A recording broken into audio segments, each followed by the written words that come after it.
আপনাদের সম্মুখে এখন জুমার নামাজ কিভাবে পড়াতে হয়। এই ছোট্ট একটা বাচ্চা দেখেন, এখনই সে সুন্দর করে জুমার নামাজটা পড়িয়ে দেখাবে।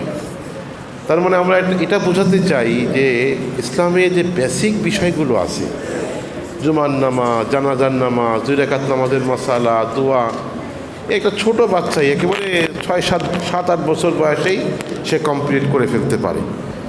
এরপরে সে দুনিয়াবি লাইনে, দিনী লাইনে যত লেখাপড়া করবে, কোনো বাধা নাই।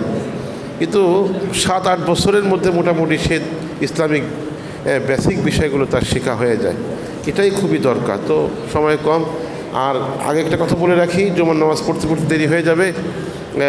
এশার পরে কিন্তু আমাদের মূল আকর্ষণ এই যে 7 জন ছেলে যে আমাদের এখান থেকে হেফজ শেষ করে হাফেজ হয়েছে, পাগড়ি পরানো হবে এবং ক্রেশ দেওয়া হবে, এবং আমাদের সম্মানিত খতিব সাহেব হুজুর আসবেন এশার নামাজের আগেই, আশা করি আসবেন। হুজুর নিজ হাতে, হুজুরও বয়ান করবেন কিছুক্ষণ, নিজ হাতে পাগড়ি পরাবেন, এবং আমাদের সম্মানিত আরও কিছু অতিথি এশার নামাজের পরে ইনশাল্লাহ আসবেন। আপনারা এশার পরে কিন্তু অবশ্যই সবাই থাকবেন, এবং তাবারুকের ব্যবস্থা আছে, আপনাদের সবার জন্য কিছু খানাপিনার আয়োজন করা হয়েছে, সবাই তাবারুক নিয়ে যাবেন ইনশাআল্লাহ।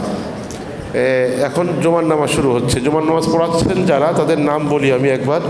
জুমার নামাজ পড়াচ্ছেন যিনি, তার নাম হলো মোহাম্মদ শাহরিয়ার। যে আজকের খতিব সাহেব, যে আজকের ছোটো বাচ্চা খতিব, তার নাম হলো শাহরিয়ার। আর সাথে আছে এই আলিফ, হাবিব, হামিম, আব্দুর রহমান আর ওয়াসি, এরা হচ্ছে মুসল্লি। তো শুরু হচ্ছে এখন জুমার নামাজের দেখানো। প্রথমে আজান হবে, মানে আজানটা মাইকে দিবে, মাইকে দিবে, হ্যাঁ।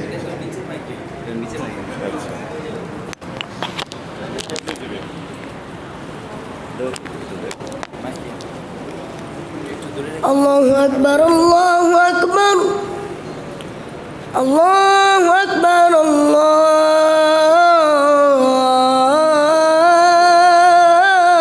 আকবার। আশহাদু আন লা ইলাহা ইল্লাল্লাহ,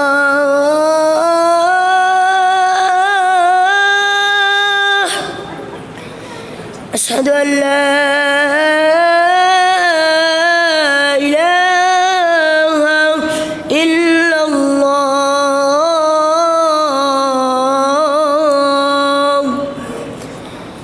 أشهد أن محمدا رسول الله،